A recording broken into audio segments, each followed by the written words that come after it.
Hey, 8-bit lovers. Remember when we'd run home after school just in time to catch the Disney afternoon? A marvelous 2-hour block of nothing but solid Disney animation. Reinventing, or rather recasting, our favorite Disney characters, we got a whole bunch of shows from the adventures of Gummy Bears, Goof Troop, Aladdin, Gargoyles. Oh my Gargoyles. But it's the big four that Capcom brought us on the Nintendo Entertainment System. And hey, those games were put out as the Disney Afternoon Collection recently on a bunch of platforms, but not the Nintendo Switch. A one-stop shop for hours of fun. But can it compare to the Disney Afternoon LCD edition?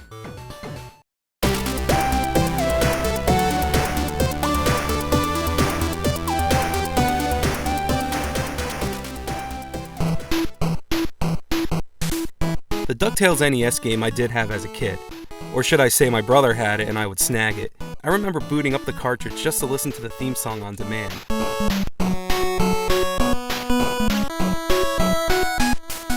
It was a game I could get into. It wasn't too hard and it had some cool things going on that Mario did. And the game even got an HD remaster in 2013. And the show got a reboot in 2017. So it did something right, but did the Tiger LCD game? All four games aren't a defeat all and win kind of play. It's more about high scores and how much you can get in 4 rounds.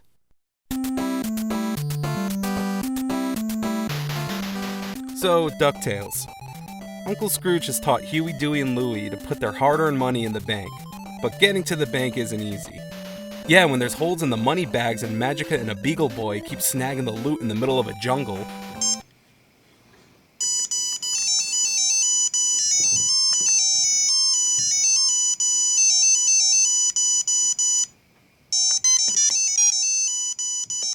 So walking along a trail, coins drop from your ripped sack. Uncle Scrooge is there to pick up the money you lose as your funds go down. But watch out, a Beagle Boy, it looks like Burger Beagle to me, is there to grab the missed loot. Also, if you don't bonk the Beagle Boy in time, he will then snatch a coin from Uncle Scrooge's sack. Eventually, we get to the bank to deposit the money we saved. In the middle of the jungle.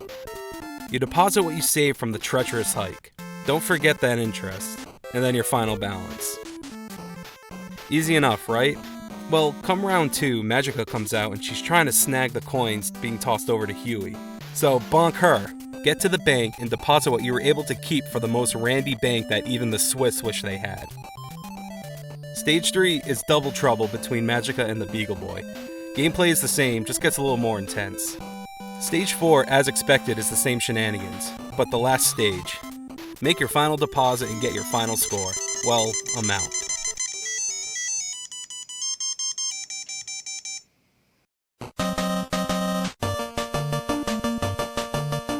Chip 'n Dale Rescue Rangers was my personal favorite of the Disney Afternoon era. I watched my Crime Busters tape over and over again. Oh. So does the LCD game suffice?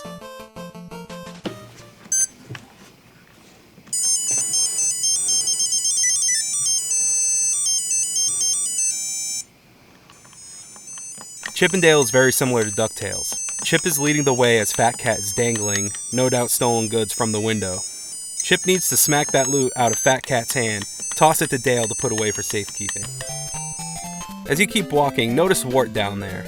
No need to worry about him in round 1. Just keep going and get those diamond rings out of Fat Cat's grubby hands. Hey, sometimes he just drops them. Each round is timed by an hourglass, so just keep walking and get as many rings as you can. Stage 2 is the same, but watch out. Wart now comes out of the woodwork and snags the falling rings. For the life of me, I don't know if it's pure chance or if there's a technique to get the ring first. Stage 3, Fat Cat now has rings in both hands. But don't worry, Gadget comes to help with her plunger gun and knocks the second ring out of his hand. Again, I can't figure out the technique, if there is one, to get Wart and Meps from not grabbing the falling diamonds. Stage 4 is the same as Stage 3, but now there's bigger diamonds. Worth twice as much points as the regular diamonds. Chaos ensues. Just get as many rings as you can, I guess. And as the last grain of sand falls, you keep smacking Fat Cat across the head and try for a higher score the next game.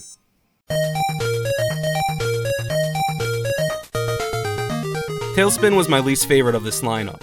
The show was fine, I just wasn't too into the story. I'd rather just watch one of the others. When the DVDs were released, I was finally able to fly back in and develop an appreciation for it. And over time, the theme song has actually become my favorite. I also think it's my favorite of this Tiger LCD group.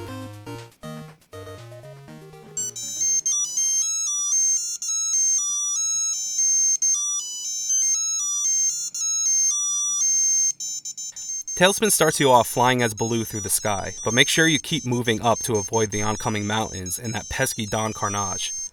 What I love about this game is the simple feel of lifting the plane through the mountains. I don't know if showing you the controls gives it justice, but I just love how simple and innovative these LCD game designers can be. If you do incur damage, there is a life meter represented by Baloo's plane, and a piece falls off with every hit, leading you to 4 hits until you force land to a hangar.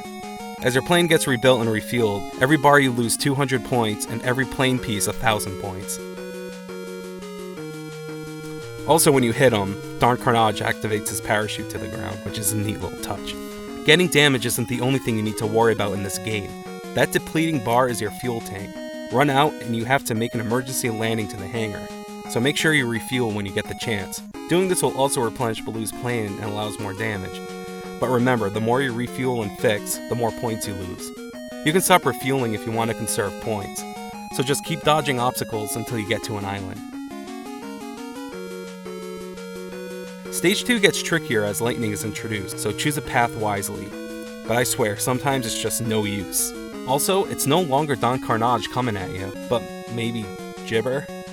Keep going until you get to more mountains. Stage 3, same old thing, just gets harder. But now Don Carnage and Gibber are co-piloting to knock you down. Dodge as much as you can until you get to Louis. Stage 4, again, same as Stage 3 but more hectic. We end the game to another generic hangar. Why didn't they end it at Louis? It's more recognizable from the show and definitely the most appealing graphic.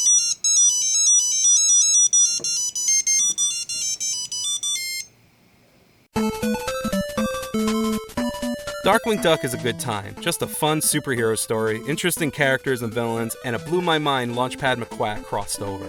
I remember thinking, he flies planes, why isn't he also in Tailspin then? Though Don Carnage did make it over to the 2017 Ducktales, but I digress. And so does this game. Whoa, wait, Darkwing Duck is on Ducktales now?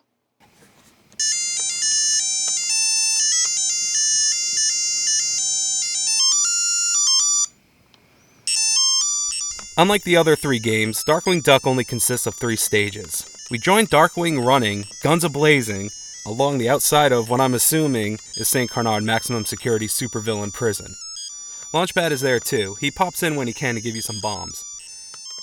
Make sure to shoot your laughing gas, or blow up Quackerjack before Launchpad is able to drop a bomb.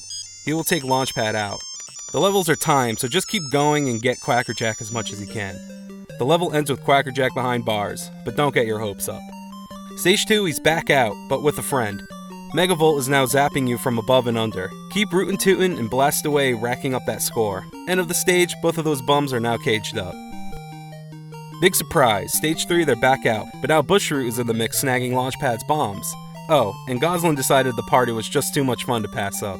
Keep blasting everyone away to avoid damage, which results in loss of points.